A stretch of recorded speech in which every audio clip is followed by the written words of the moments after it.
Yeah. Ladies and gentlemen, niggas and crackers, guys, gals, and non-binary pals, hot girls and city boys, saints and ain'ts, and all our Harlem family, welcome to your very own podcast.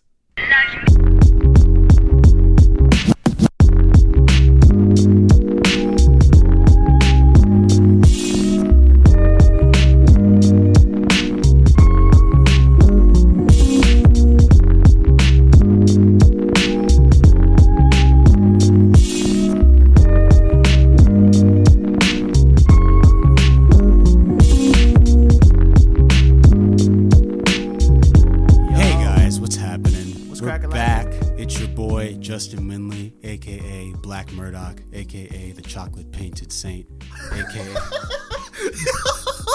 Oh my God. a.k.a. the... Oh my God. Hold up. Oh my God. Please. Oh my God. A.k.a. Bro, this is excellent. Oh my... Yo, I'm in fucking tears. Oh my God. That's a good one, right? That one came to me. Go. Please go. AKA the Slim Fit Spitter. That's the last one. Gonna let you guys know now that this nickname gimmick best AKA ever. Oh my God. Nigga said what you said chocolate? The Chocolate Painted Saint. I think it's good. I think it works for me. It's so good. But yeah, this nickname gimmick is gonna run out eventually, so we're just gonna have fun with it while we can. I'm crying. Yo, what's up? It's Jude, aka Sinbad Stefanucci, aka the Powerful Panda, aka the Porpoise with a Purpose. Oh my God, nigga. That's how you start the show? Damn, heard you. All right. Yeah. So here we are. It's what is it? November 23rd. Yeah, man. We're recording. It's a bit of a gloomy day. It's a bit of a gloomy day. But yo, we got Thanksgiving next Thursday. Yes, indeed. Happy Thanksgiving to everyone who celebrates. Yo, real quick, my mom doesn't cook Thanksgiving dinner like that because we are we just go to other people's houses and rob their food. But does your mom cook Thanksgiving? She does. Yeah. All right. What's your favorite thing your mama cooks? My favorite. It's funny, I was just having this conversation, like I was asking my friends, what's the most southern food you like? And I think that for me, like, my mom makes smoked turkey necks and collard greens. Ooh. Bro, I am straight redneck. Whenever she says she's making it, and it takes like 3 to 4 hours to cook, but it's so good. That's probably my favorite Thanksgiving food. Oh, it takes 3 or 4 hours to cook? Yeah, just lets that shit marinate. It's exactly what it is. Just that shit steep. Exactly. Aside from mac and cheese, of course, which my soon-to-be sister-in-law, shout out to Carla, she makes she made like a 4-cheese mac and cheese. 4 cheese with what? What cheeses? Of course, cheddar. I forget. I forget which one she would tell you, but like then she like breaded it, or my mom will bread it too, like with Ritz crackers sometimes. It's either her or Carla.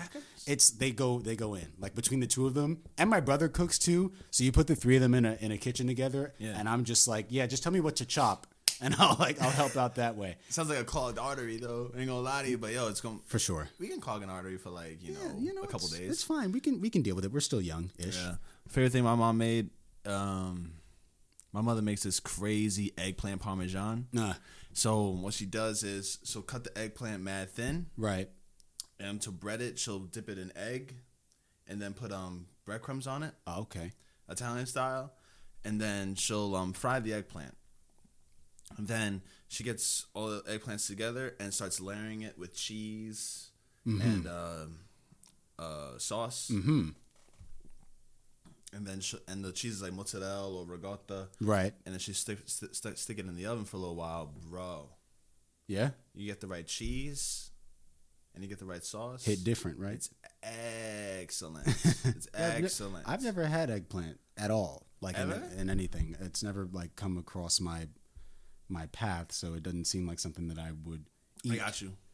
But, I got you. Okay. I got you. I might not make the parmesan, but I can make you the eggplant like cutlets. I would say just with the breadcrumbs and stuff, make it mad thin. It's not too crazy. Okay. Once it's mad thick, it's just like OD. But once it's like breaded nice and thin, like a chip, it's fire. Okay. It's fucking fire. I look forward to that, even though I know I'm a picky eater.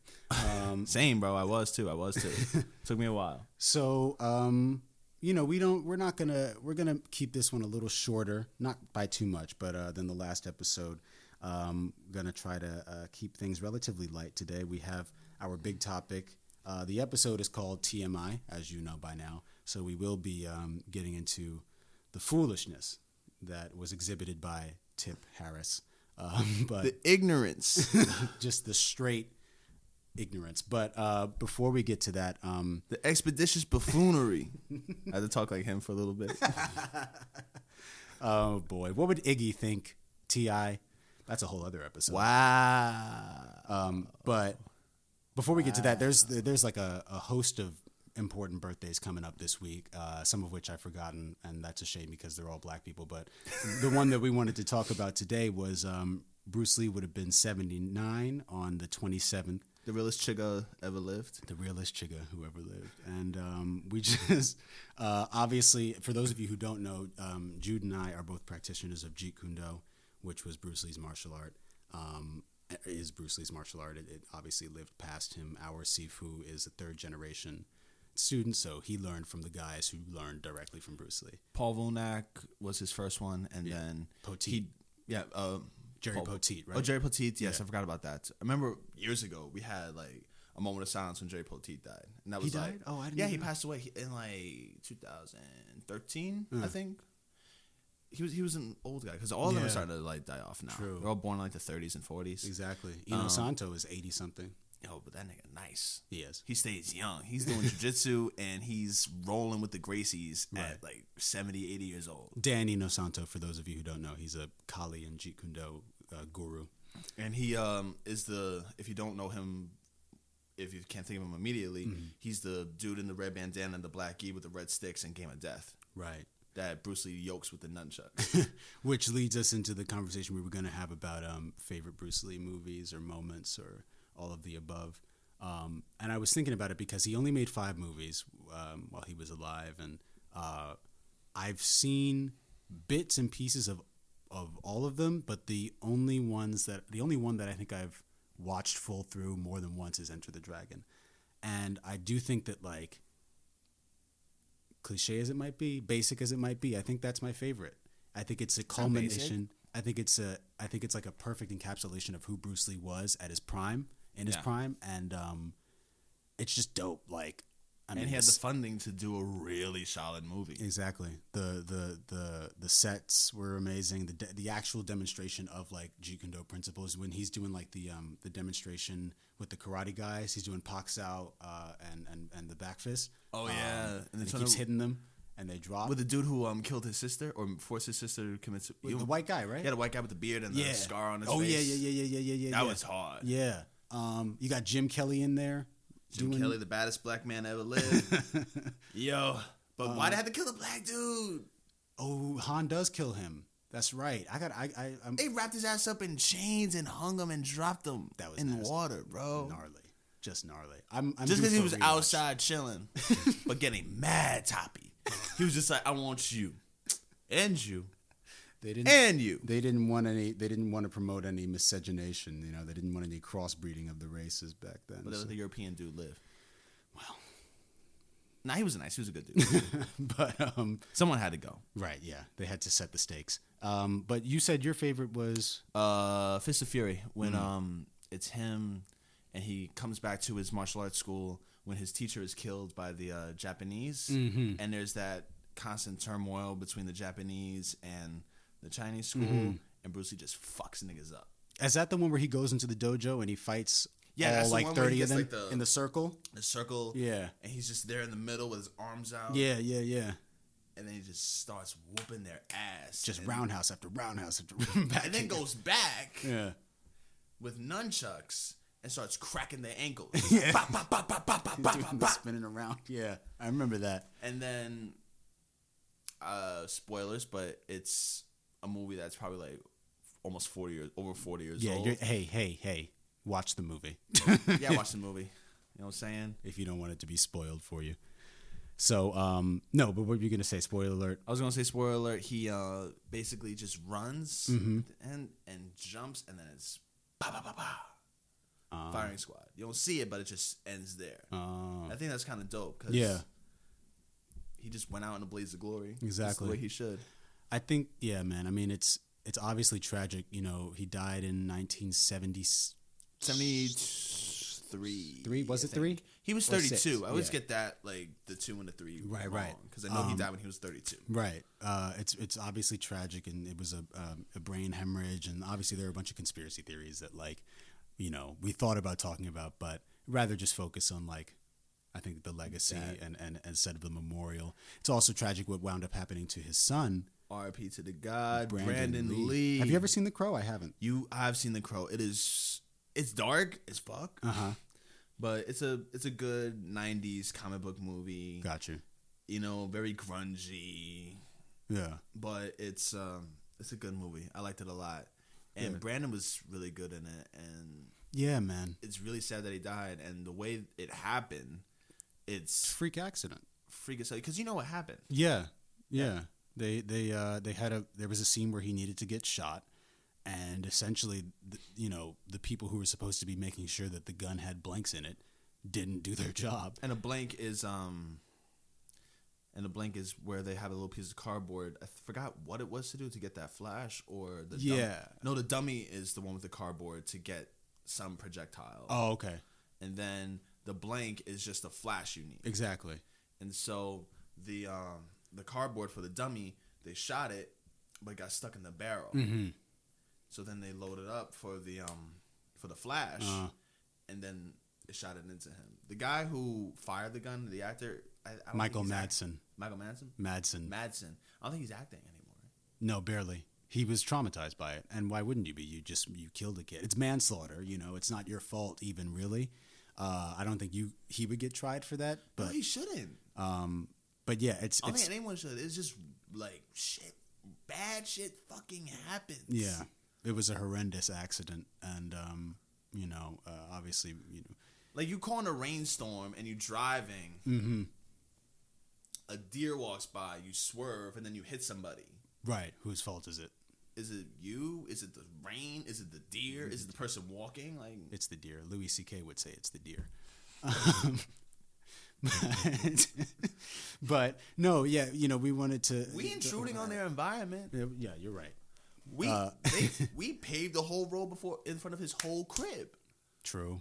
He was with wifey and the little babies. You know what I'm saying? They knocked down the forest. We shot Bambi's mom, nigga. We had to build a road through his crib. R.I.P. the other goat, Bambi's mom. Go shit did, nigga.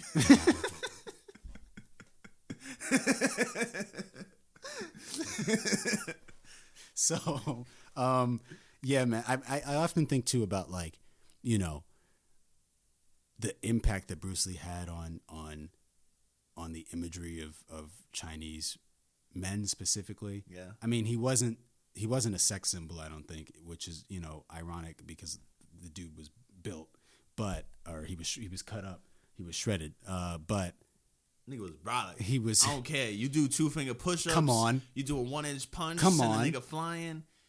You spar. Even in a movie, you spar with Kareem Abdul-Jabbar, who's 9 feet fucking 35. Tall as shit. This man, it's yeah. He was legendarily just a powerful person, and he was only like 5'8", 5'7". Shorter. Yeah, he wasn't a big guy as far as his height and weight. $130 soaking wet.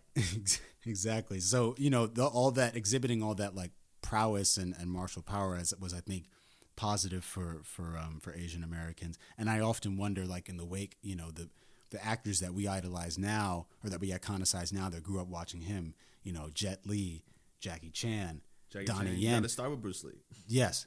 Got to get knocked out by Bruce Lee. And Enter the Dragon, your favorite movie. I think though, as if we're talking like closest to being the successor or the contemporary Bruce Lee, I think it's got to be Donnie Yen. No, he's his own dude. He is. You can't. He wouldn't. If he was sitting here, he wouldn't want that. There can't be a successor. Yeah. There's some people who aren't. It's not even a competition thing, Right. Like, it's not it's like just he was in his zone. It's not like if you say Muhammad Ali's successor when it comes to the boxing, you'd say you can't even say that either, because it just people were just their own dude.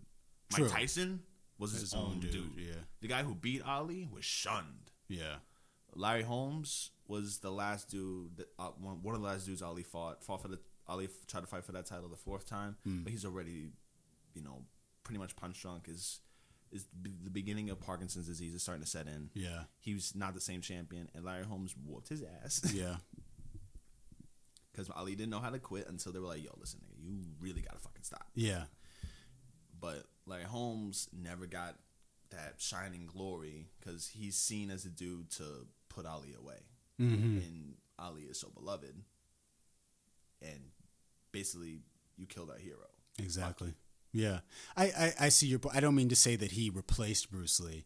I guess I'm just talking about like I'll say this, like the reason that I realized this for myself recently.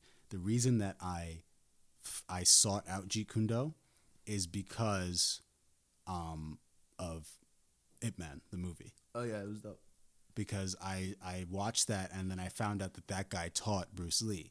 And I've always known who Bruce Lee is. Obviously, we've established that. And then I was like, oh, yeah, Bruce Lee made a martial art.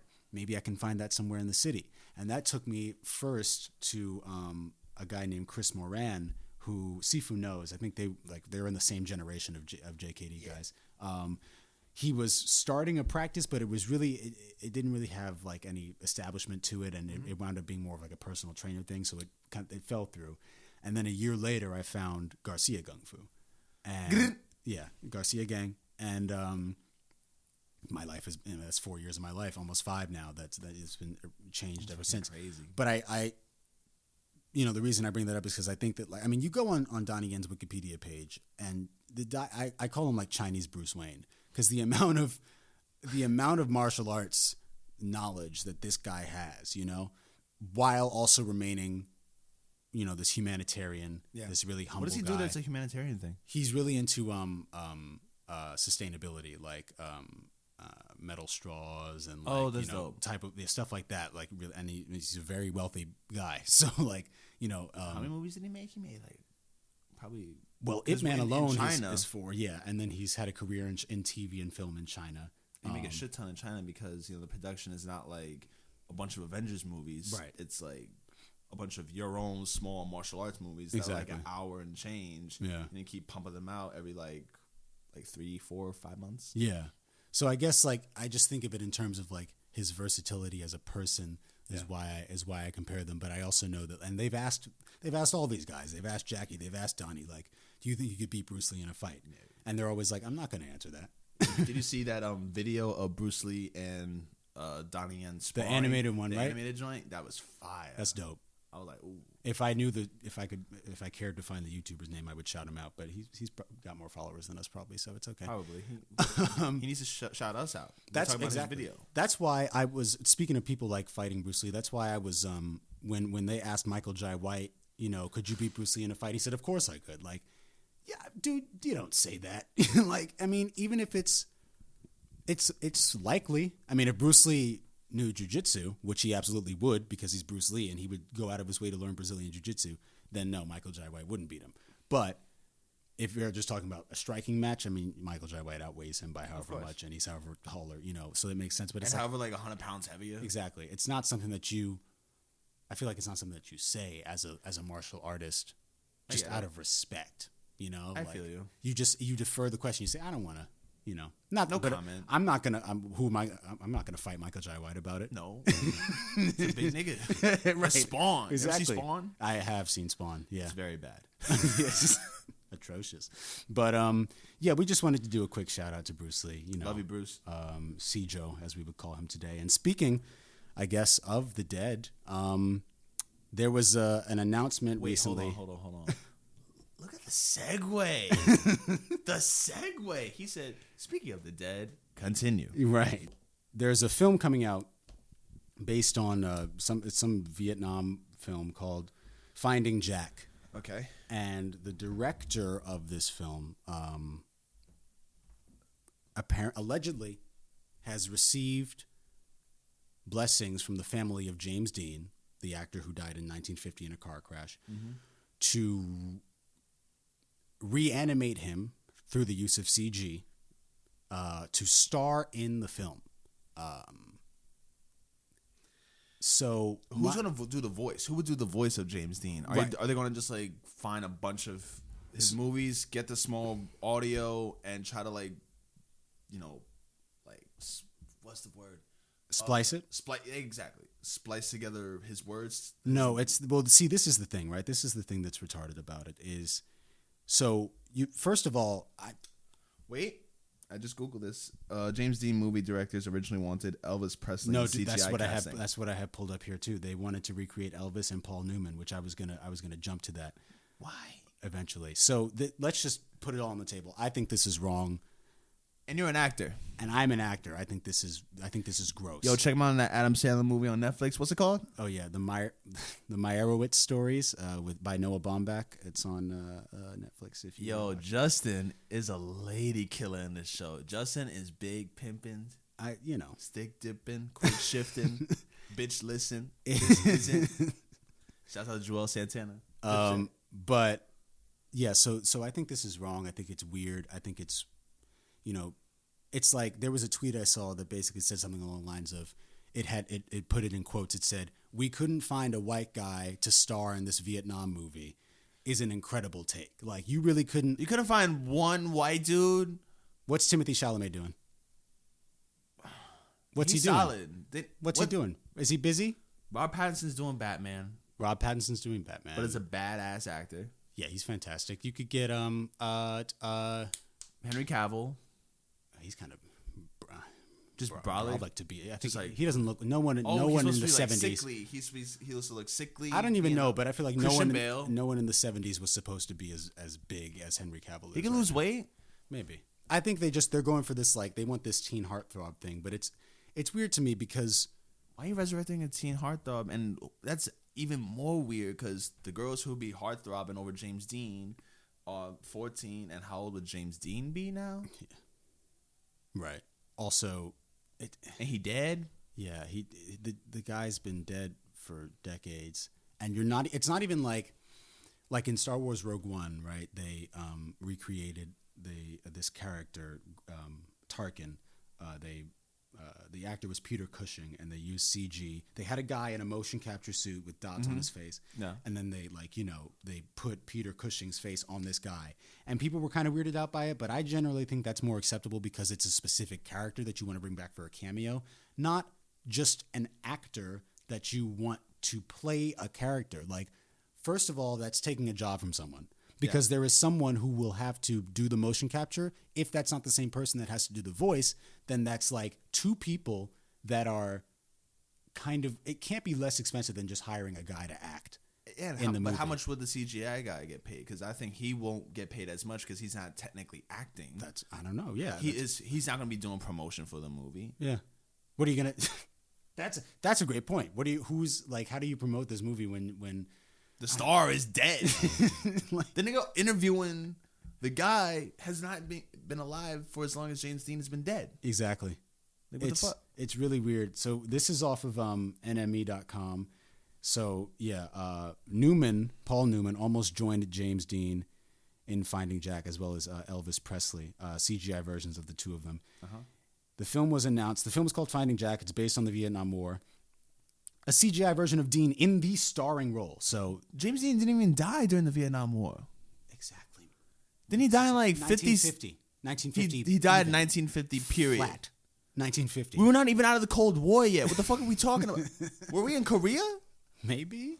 I never remember when Korea happened, but it was like a whole generation before the Vietnam War started. So there's like he wouldn't. My daddy wasn't even alive. Yeah, neither was mine. The film was announced earlier this month, set to feature a full body CGI version of Dean, and now it transpires that he almost had some very famous co-stars. The Hollywood Reporter states that the original plan was to feature a CGI version of Elvis as an army unit leader, but his estate rejected the plan. The lead role, a soldier called Fletcher, was almost also a CGI character used to cast a young Paul Newman. Quote, "We don't want this to become a spectacle more than it already is," filmmaker Anton Ernst says, before calling the huge reaction to the announcement of CGI James Dean as nuts, just nuts. I don't think it's nuts, Anton. I think it's necromancy, man. This is really, like, fundamentally damaging to film, I think, and art. And I'm not one of those guys, like... I mean, you know, but this is for another podcast. This is for my film podcast. All right, real quick. You know what's a little crazy about that? What? The studio listened to niggas about Sonic, and they're not listening to anyone about the James Dean movie. And Sonic looks great now. But one interesting point that I think you were going to talk about was, with like holographic musical performances. That depends. Now I think about it, depends. Prince was like, nah, that's... I think it was some religious thing of his. I didn't read up on it, but he was not with it. But then I read something about a guy from Led Zeppelin, his son. I think his name is Jason Bonham. John Donham passed away. He choked on his own vomit after getting blasted. And right.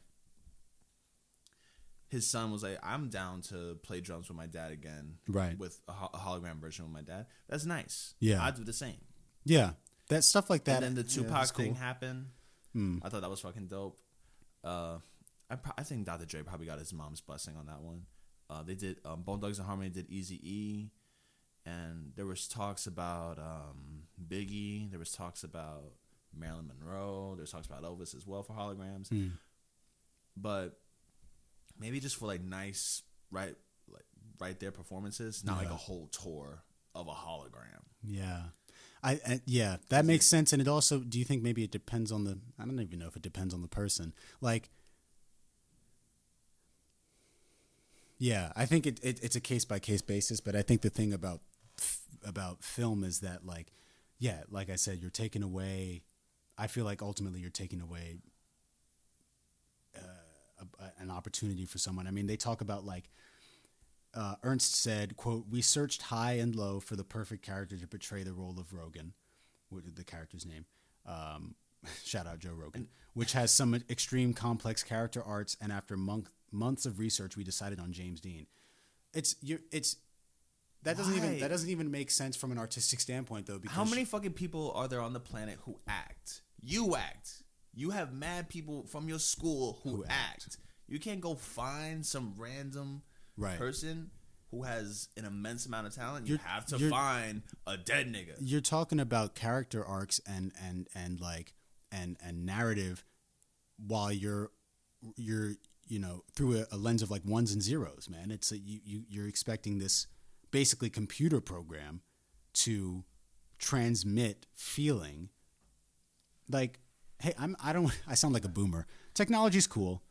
Obviously, I like. You don't sound like a boomer. You sound like a person with a soul who wants humanity. I guess, yeah. It's just really not acting acting with computers. Yeah. Then there's no like. There's no work in it. There's no real art in it. Yeah, and there's no finality to, like, if, like, I love. There's so many actors who are, like, in their 70s and 80s that I love, and I will weep when they go. I will be locked. Who will you weep over? I'll be locked in my room when Ian McKellen dies. R.I.P. When to the guy Patrick Magneto. Stewart. Yeah, when Patrick Stewart goes, like Professor X. Yeah, when Denzel. He's got some time. He's got a lot more time. He's got a lot more time. But he got mad time. I don't even want to talk. Even when Morgan Freeman goes, that nigga gonna live forever. That nigga God. But you know what I mean? Like, if they die and then Sam Jackson, and then 3 years later you're talking about, oh, but there was a film that we wanted to make with him and he dead. Let him be. You know what I mean? Supposed to be Mace Windu. Tupac. Oh, I did read about that. I did hear that at one point he was being considered, which is like, that would have been. I think it would have been fucking. Can you imagine someone? He would have been the only Jedi with a nose ring. I think they would have made him take it out, or it could have been a part of his costume. It could have been part of his religion. Because didn't Samuel Jackson was like, nah, I want the purple, so I can see lightsaber. myself. Yeah, and it wound up being this iconic look. But yeah, this is gross. Is my point. Don't do it. The singing thing is different. I do like the idea of, like, hey, I want to play drums with my dad. That's a very personal choice, and go for it. But it's also like, it's different because as a musician, it's what? Go ahead. Are they doing CGI of Carrie Fisher in the Star Wars, or did they? Well, they said, or did they already record those? Yeah, they filmed them in advance. They they said there's no CG Carrie. Right. With the singers, it's like you're not playing a role. Yeah. No, I was gonna say you're not playing a role. Like you're just performing. So like to a certain extent, it feels less weird to me. It feels less pointless than, not to harp on the point, but like resurrecting an actor to play a part. Not even an entire part with new lines. Yeah, it's like why? It's a waste, I think, of resources, and it should be destroyed. Let James Dean rest. You can't even let a nigga rest. Yeah. Damn, let him chill. You know what? Maybe they should have. If they want to resurrect somebody, they should resurrect Harriet Tubman to play herself instead of trying to get Julia Roberts. The segues again. This allegedly again. Everything is alleged because you don't know who's telling the truth nowadays. There was this is unconfirmed, but there were recent reports this week that set in the 90s. Twitter on fire. That back in the 90s, like 96, a Hollywood executive suggested that Julia Roberts play Harriet Tubman in a feature film, and I just want to know, it's so great. What That's coke, amazing. What cocaine he was on? I think there's only one kind of cocaine. It must have been something powerful, like the Pure from Colombia. That's crack. Oh yeah. No, it's not. It must have been some, but it's the real paste. Yeah, some heavy artillery blow or a speedball, heroin and coke. Like saying that like she was 27 years old at the time, by the way. Yeah, in every picture, Harriet Tubman looks 75. Everyone. She's like Morgan Freeman. She's always been old. Every single picture. No disrespect to Harriet Tubman, obviously, guys. Put on the $20 bill. Put her on the 20. Get who's on there right now? Andrew Jackson, the crazy motherfucker. Yeah, we can get him out. Isn't that the Trail of Tears guy? Huh? Isn't that the Trail of Tears yeah. president? Yeah, get him out. Get him out. But anyway, and it's interesting because the Underground Railroad is kind of like the positive version of the Trail of Tears. Like you're leading a group of people to freedom as another Trail of Tears, sending them out of Trail of Happy Tears. Oh my god, I'm a fucking mess.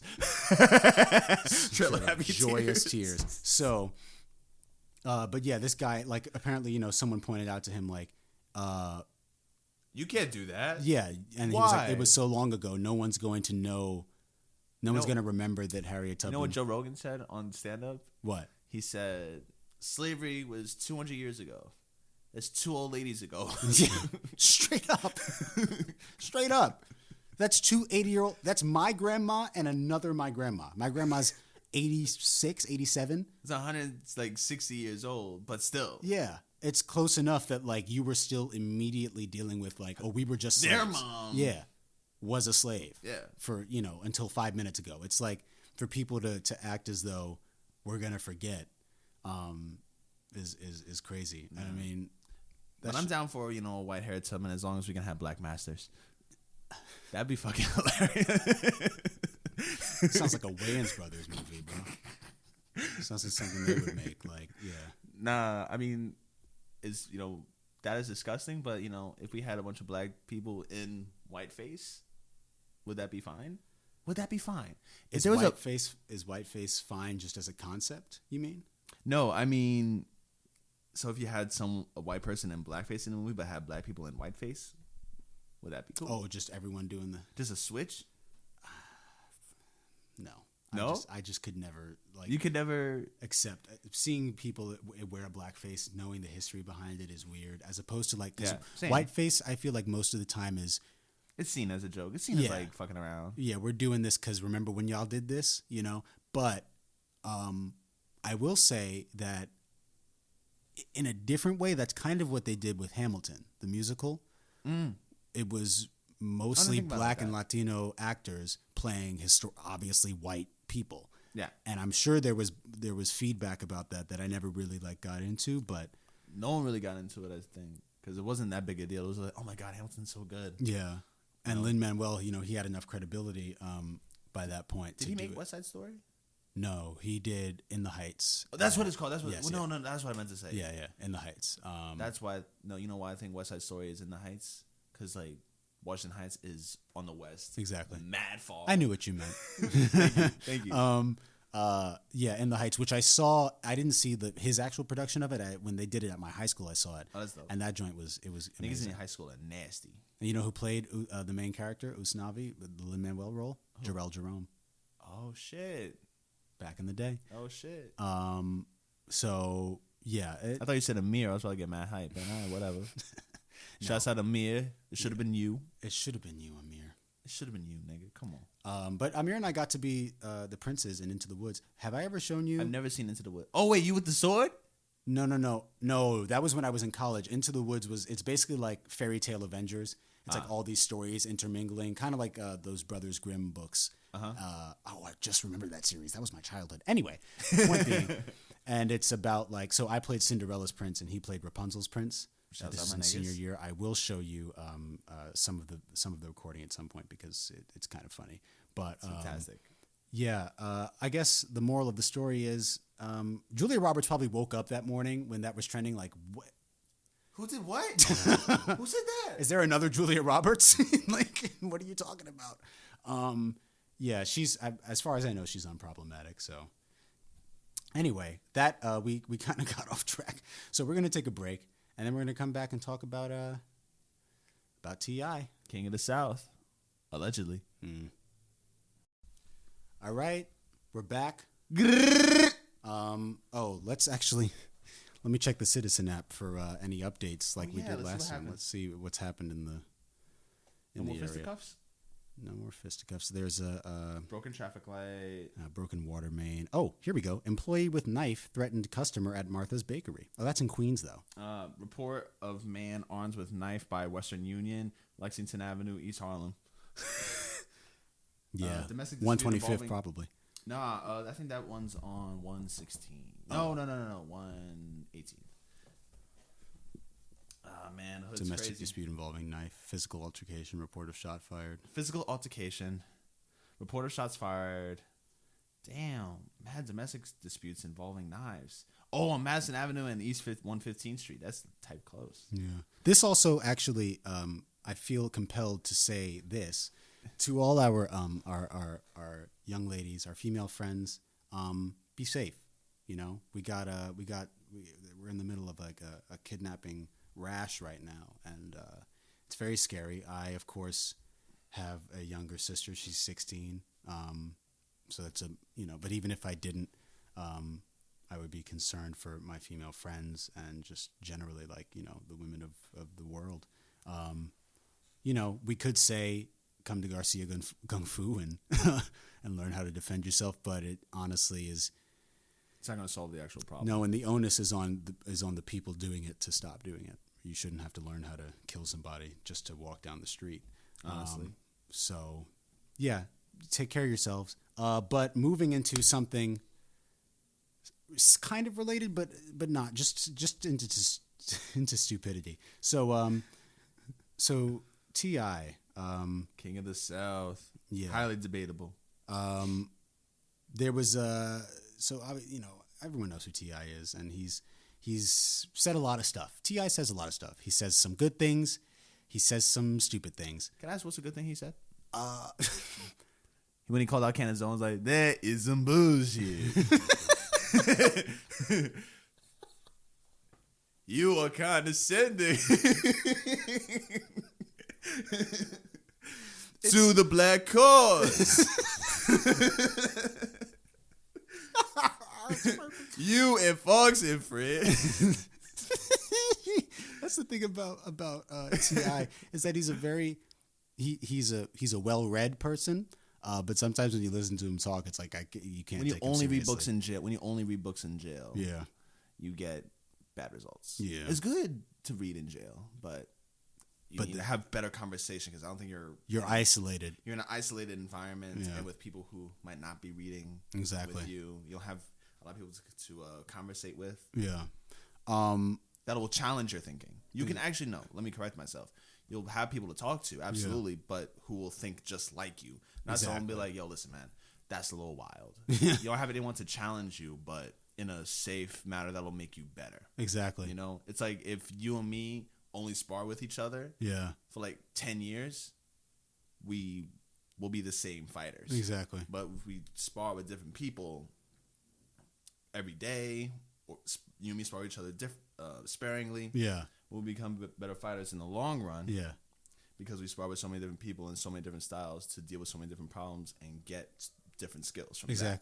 Yeah. You know, if you're only comfortable with one person, you're comfortable with just that person. Especially if that one person is yourself, depending on how big your ego is. And perhaps it's kind of big. Yeah, perhaps T.I. should have spoken to someone before he opened his mouth to say that head. He knows that his 18-year-old daughter, Deja Harris, 18, is still a virgin because he takes her to the gynecologist every year to get her hymen checked and make sure that it's not broken.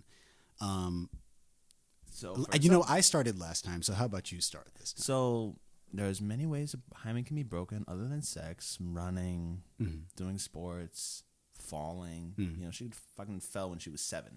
Right. But to have your daughter's hymen checked every year. And when did this start? When did that start? You have an idea when that started? I'm gonna read. Keep talking. I'm gonna see if I can find it. To have that continue on when she's 18 years old and she's about to go to college. She's technically an adult. She can vote. She can go to fucking war. And you're checking her hymen, making sure she hasn't had sex. You're a dickhead. And he even stated something about his sons. He won't have a problem with his sons having sex.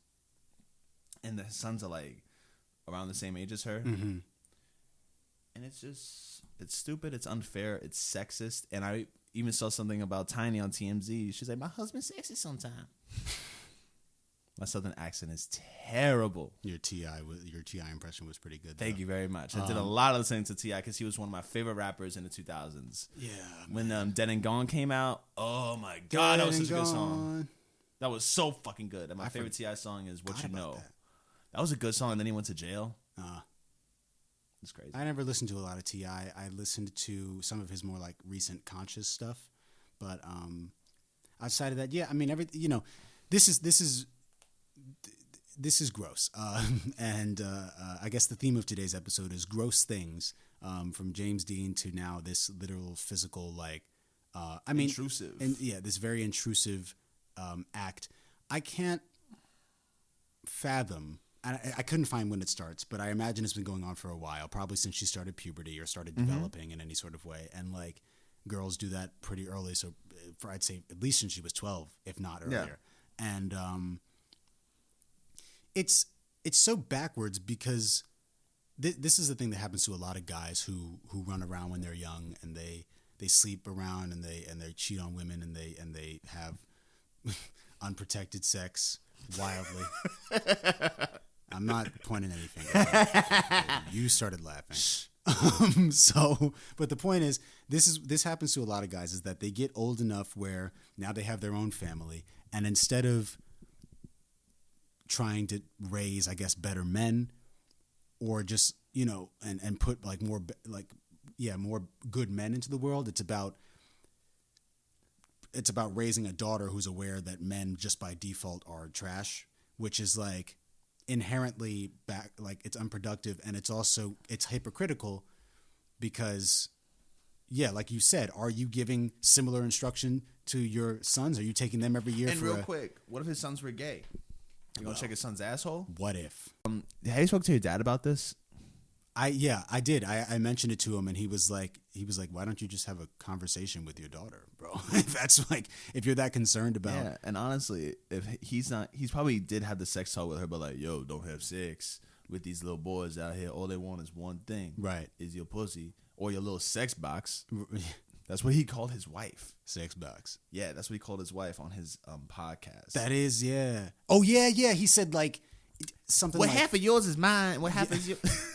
That's Cat Williams. That's not T.I. My bad. Well, half of yours is mine. There we go. And so that means that half of that sex box you have is mine. How was that? Was that more Cat Williams or more T.I.? We were getting deeper. Yeah. Thank you. It's like a deep Cat Williams. Yeah, exactly. No. Like a. Just like really weird, and she unfollowed him on Instagram. Like, can you imagine that? No, she deleted her whole social media because Because now everyone is talking about, like, even when the Shade Room posted about, Jada invited him on to the Red Table Talk, I commented like, well, why don't you invite the daughter too? Oh yeah. Oh, they also invited Tiny, who's not even her mother. I don't want. Well, stepmother. See, but they do have another daughter together, and they have two little boys. No. 3 boys. I keep forgetting that son he has, who has an album coming out. I forgot the little Damani. Yeah. I saw him perform when I went to. Oh, when you go see Rhapsody, how was that? He was cool. I didn't know who he was, and then Zoe, shout out Zoe Johnson at XXL Magazine, Count Blackula, follow her on Instagram and Twitter. Yo, give me an internship. Yeah, give him an internship. She told me that was T.I.'s son. Oh, that's dope. But yeah, he's pretty cool. He gives me, I could see him being signed to like Dreamville. Yo, J. Cole said that the album he has coming out is a classic. Apparently, there you go. That's for the end of the year music episode. I'm a prophet. So let's get back to the disgusting sex talk of so like sex boxes and hymens. Yeah, and not checking his son's gay asshole. Or just, I mean, like anything, like give his son prostate exams and shit when he's 17. It has to be so disturbing, I think, as like a daughter, that your father has this like obsession with controlling your sexuality. Body, sexuality in your body, yeah. And all that's going to do is push her to be out there wilding what he doesn't want her to do. Yeah. When you hold something so tight, it wants to get the fuck out. Yeah. You corner a mouse, it's going to attack you. Yeah. And get the fuck out of there. Yeah. It's and like I said, they should invite her. I'm sorry, and it's going to be dangerous for her because she's not having that real talk of who she should have in her life, how she should go about it. She'll be like, all right, whatever. I'm doing what I want. I don't care if XYZ happens. She can find herself in dangerous situations of getting pregnant, being assaulted, or getting diseases. Yeah. She can get sick. All because her dad was just like, no sex. Yeah. Don't be fucking around out here. You ain't some little hoe that I talk about in my rap songs. Yeah. That I sign. Shouts out Iggy Azalea. That I sign. Heavy on that I sign. Not that, and we're not trying to. We're not trying to. We're not trying to call out Iggy Azalea, but like, or slut shame. That's also how you promote, your artist. Yeah. A line he had is like, "I'm getting head on a scooter." Nigga, you have a wife. Yeah. In the video, you have like 8 women surrounding you. Exactly. You have one riding on a scooter. Come on, son. What you doing? Yeah. You. I mean, it's like, practice what you preach in sort of the truest sense. Yeah. And like, it's not like Tiana Taylor out here doing that Kehlani video, which is absolutely spicy. Oh, I can't watch that. I can't watch that. I can't. Like, Tiana Taylor's way too brolic. I'll feel bad about myself. That's how brolic she is. She's ridiculous. She has boulders for shoulders. See her in that Fade video? It was ridiculous. Yo, her abs. My God. Yeah, she's built like an action figure. I haven't even listened to the song. She's a real Black Widow. Low key. Scarlett Johansson ain't that brolic. She's not. She's not. But that should have been Captain Marvel. Tiana Taylor. I'm fucking around. Maybe she'll be Storm. Who knows? Nah. I don't know. Who should have been Storm? Fuck. I like Michonne. I know she's already. Dana Gudera. Yeah. I keep forgetting her fucking name. She would have made a good one. Or find. Oh no. The new girl from the Queen and Slim movie. Oh, I don't know her name, but I know who you're talking about. She's brand new. The movie's introducing her. Yeah. I'm glad they are because I'm getting tired of seeing the same black actors in every fucking movie. Once I saw the dude from Get Out in Black Panther, as well as Chadwick Boseman and Michael B. Jordan, great movie. I loved it. But I'm just like, yo. Spread the love. Come on. Chadwick Boseman was Jackie Robinson, James Brown, yeah. Thurgood Marshall. How many black heroes is he going to be? Michael B. Jordan is already Creed. Yeah.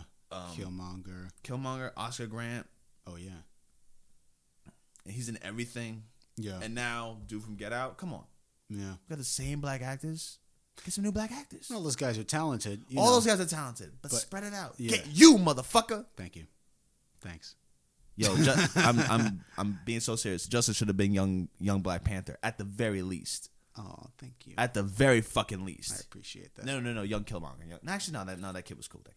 Yeah, he was all right. He was cool. He was good. He did a good job. Looked like Michael B. Jordan, I'll tell you that much. He did. So how did we get here? Oh yeah, we were talking. I'm sorry. How did we get here? Bad track, T.I. Fuck. How did we get here? We'll edit all this out while we're trying to find our place. No. Let it rock. Fuck. All right, back to T.I.'s disgusting ass. Yeah. Yeah. What I was saying about the Red Table Talk, that's what it was. Why not invite his daughter on? Because already T.I. has had so much control of the narrative, and everyone but Deja has had so much control of the narrative. Why not put them both in a situation where Deja can speak and her father has to listen? Because that's not happening in the house. No, it's not. And she probably feels like she can't. Yeah. I mean, she may not even want to go on the show because at this point there's so many people talking about her that like, why even do it? But I don't know if she was invited in the first place. Who knows? Yeah. We can find out on Red Table Talk. We could. I haven't watched any of that, but neither have I. I think it's only on Facebook. Yeah. I mean, I guess like there's not much back and forth to be had. It's just like T.I. This is a weird thing to brag about. To brag about. It's not like he was on a podcast. Yeah. What is this? Ladies Like Us. Yeah. He was on a podcast like, this is what I do with my daughter. I take it every year to the gynecologist around her birthday. With Miguel's wife? Wait, Miguel's wife was on the podcast? It's her podcast and her friend. You went on to Miguel's wife. You went on to Nazanin's podcast and talked about looking at your daughters. Nazanin has a podcast? Well, now I have to listen to that.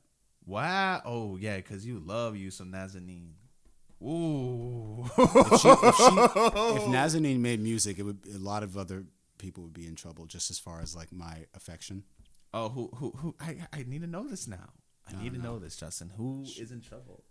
She might take Kehlani's place. Woo! She might. Did YG cheat on her? Hearing things that YG cheated on her. Apparently, he was in his car, very drunk. Apparently, and I saw the video. I don't know why, because like I have better things to do. I have a whole philosophy paper to fucking do. I see this shit, and apparently he was making out with some chick in a car. Apparently, but it was a drunken thing, and he's like, "Nah, it wasn't like that. I love Kehlani, blah blah blah blah blah." But YG's YG, and YG is low key a very misogynistic rapper. But I like his music, and I feel so weird about it. I would leave my women's studies class, put on my phone, and it's on random, and it would be YG. It'd be YG talking brazy. Oof. But apparently, this podcast, I'm on Apple Podcasts right now looking at the reviews for this show, Nazanin's show.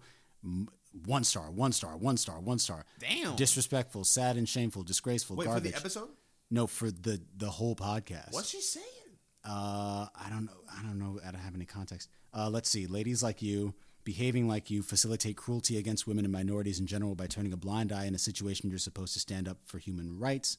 Either you lacked the sensitivity to understand your famous guest's sickening behavior as a perfect example of a disturbed, possessive man violating a woman's freedom, or you simply didn't have the courage to speak up when it's time to do so. Either way, you've shown us your real faces, and no press release can take that back. As for the PR team, nice try, but these ladies are horrifyingly shallow. Their words are just empty promises. Holy shit. So I think a lot of these are probably in the wake of the T.I. episode. Just for that episode? This one is just for that episode. Okay. I think maybe a lot of them are. They ripped into it. Anti-woman. So I'm guessing that like they didn't check him about it. But I think it's possibly just a human error because you're hearing something so crazy you can't even comprehend it. Yeah. Like you see some people who saw. Fuck, I can't come up with a good analogy. I saw a dog kill another dog once on the street, and I'm just there like, yeah, what the fuck? Wait, what just happened? Yeah. I had no words. I was shook. I was like, what? It's also when you have, any level of respect or admiration for a person. I don't know if they're T.I. fans, whatever. Yeah, it's like when they say something to you, it's like, ugh, that's awkward, but I don't want to make waves right now about it. But if this is a platform for black women by black women, then they probably should have. It's their show. But and I made a mistake. They'll do better. Yeah, hopefully. If you could give T.I. some advice, go to a women's studies class. understands in gender studies class, get a better understanding of what other people have to go through and what you're putting your daughter through. A black woman who is the most, Malcolm X said, the most unprotected people on the planet. Mm-hmm. You got to understand her struggles as well. You have to put yourself in her shoes. Yeah. It's like, yo, I might be a black man and people are shooting at me, but I'm still a man in this world. Yeah. I can still get into certain places. Yeah. She's black and she's a woman. 2 strikes. Yeah. Exactly. You know, you have to understand where someone else will come from and the strikes they have on their social record. I also think if she's black, if she's a woman, black, and lesbian, she's even more fucked. Mm-hmm. If she's a black woman, lesbian, or trans, really fucked. Mm-hmm. You know, so yeah. Hopefully we can make that change. Yeah, you hit on a good point, and I also think I would say like interrogate the source of this. Like, it's not a question, it's a practice, but interrogate the source of where it started. Like, are you concerned about your daughter's health, or are you just concerned about like? If he was concerned about his daughter's health, he would give her an actual safe sex talk. Like, listen, that's what I'm getting to. Like, yeah. You know, you are. This is manipulative. It's controlling behavior. It's borderline abusive. Some people would say it is flat out abusive, and I think that like it's, you know, you're trying to preserve some idea of your daughter, like keep her in this glass case. How much longer would you expect to keep this tradition up? Like, at a certain point, is she going to be like 20 and you're still going with her to the gynecologist? Like, you know what I mean? Like, what's the end game? What's the end game? Are you waiting for her to be married? Are you like, what's the end game? Where did it start and where does it end? You have to have tea with her husband or some shit. Exactly. It's really weird, and it's you know, if he's not he shouldn't. Well, I'm not saying he should exhibit the same controlling behavior with his sons either. No. But the fact that he is doing this because she's a girl, is what's really harmful. And I think that like, yeah, it's, you know, I mean, obviously neither one of us is parents yet. No. But I don't think I would ever do something like this. What would you do if you had a daughter? What do you mean what would I do? Like, I wouldn't. You wouldn't do any of this shit. No, yeah. I would, as far as like the sex talk, like how will I have the sex talk with my kids? I think about this frequently, but you know, I went through a lot of changes in terms of my viewpoint on sex, because like in I think like in Christianity and in the religion of like in the law, like in the practice, not even the law, but just like the religiosity of things, like it's taboo, you know, which doesn't allow you to actually communicate about it. Yeah. You just know that sex is this thing that you're supposed to save, or you're not supposed to do, or really even know about until you're older, and then you shouldn't do it till you're married. But then like you're not actually told why, or you're not told what it is and what it could do to you to potentially like have sex with someone that, even if you're not married, like that you don't have an emotional connection with, you know what I mean? And I've been through that, and I think that like that's what is important to emphasize is the importance of connection and understanding, and like with that comes consent, obviously. Yeah. But as far as I do believe that, like, you know, I'm a master of giving advice that I don't follow myself. And like, I do believe that if you have sex or sexual relations with people that routinely that you're not emotionally connected with on any level, it does weigh on you, and it does create complication in your life, whether or not you want to admit it. And I think that like that's something that you have to hit that first, because the physical part of it is something that you can find anywhere. You know what my mom said? I was younger. My mom sounds crazy, but she was kind of right. She said to me, "Yo, Jude, if you just want to get laid, I can find you a prostitute. Mm. Now, my mom didn't because I didn't want to. I didn't want to do all that. Right. But what she was saying was, like, don't try to manipulate people. Don't be dishonest with people. A prostitute is perfectly honest. You know what's happening. Mm-hmm. And there's no emotional or moral harm being done. Mm-hmm. You know? And maybe prostitution should be fucking legal, maybe. Because it can make, you know, people more sane, maybe. If you just want to get laid, fine. Don't make fun of, you know, your homies who, you know, have trouble. Right. Yeah. You want to have that connection, Yeah. That's a good point about like you not should do whatever you want with your body. Yeah. I think ultimately it comes down to everything. It comes down to understanding relationships, understanding people, and, you know, barring an actual like mental or emotional deficiency in the child, like autism or you're somewhere on the spectrum, like it shouldn't be difficult to impart to your child early on how they should treat everyone. Yeah. You know, and that goes even more so for romantic partners. So yeah, man, T.I., do better. I hope Jada tears you a new one. No, I don't hope Jada tears me a new one. I hope Willow does.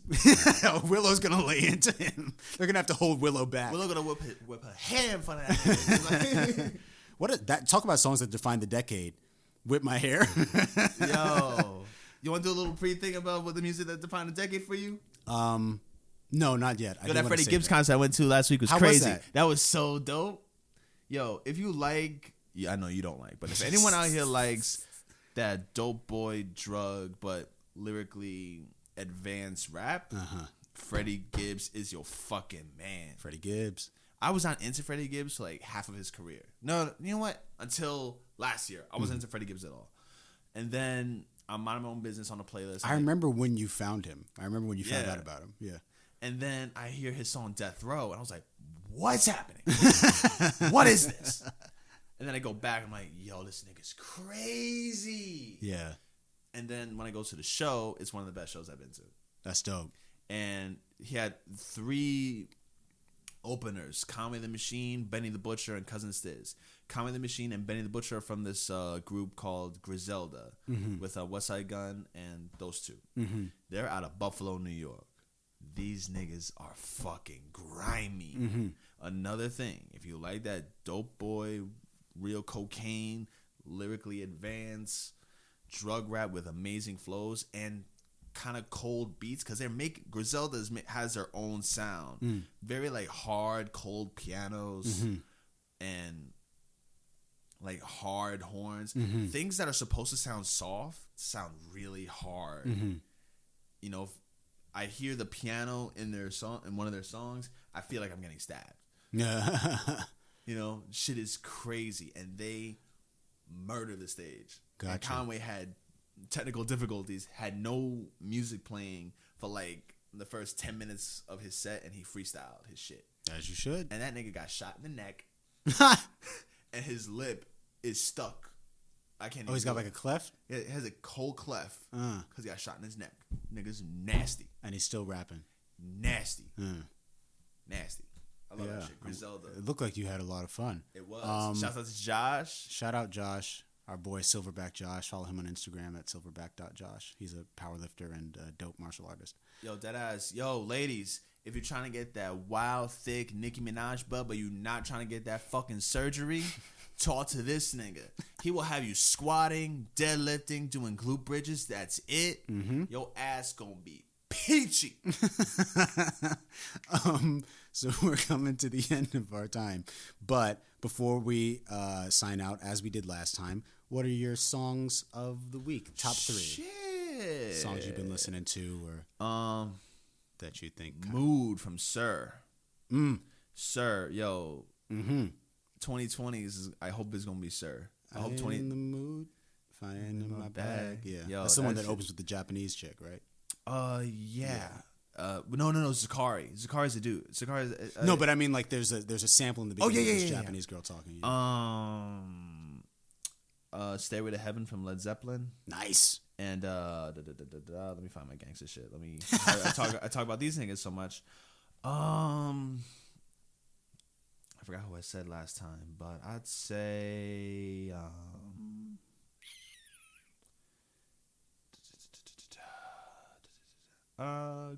Crime Pace, Fetty Gribbs.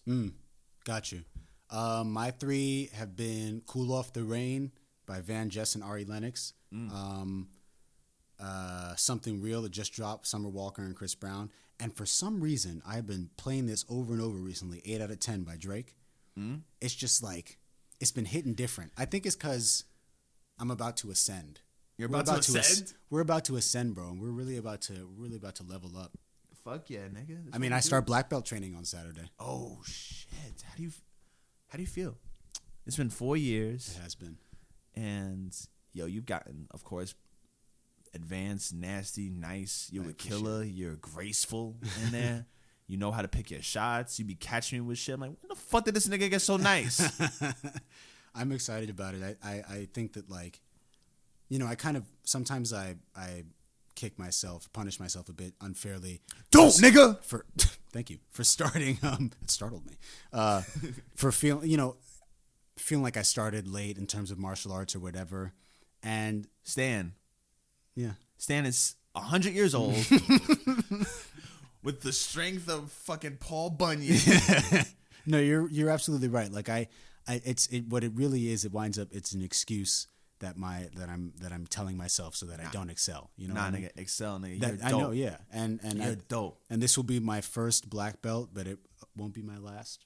I hope, and I'm excited. This Jeet Kune Do and specifically training here with y'all, like, really galvanized my love for martial arts, and I'm looking to, like, I was just talking to someone the other day about, I'm really into the idea of martial tourism. Going to the birthplaces of different arts and studying them there. Yeah.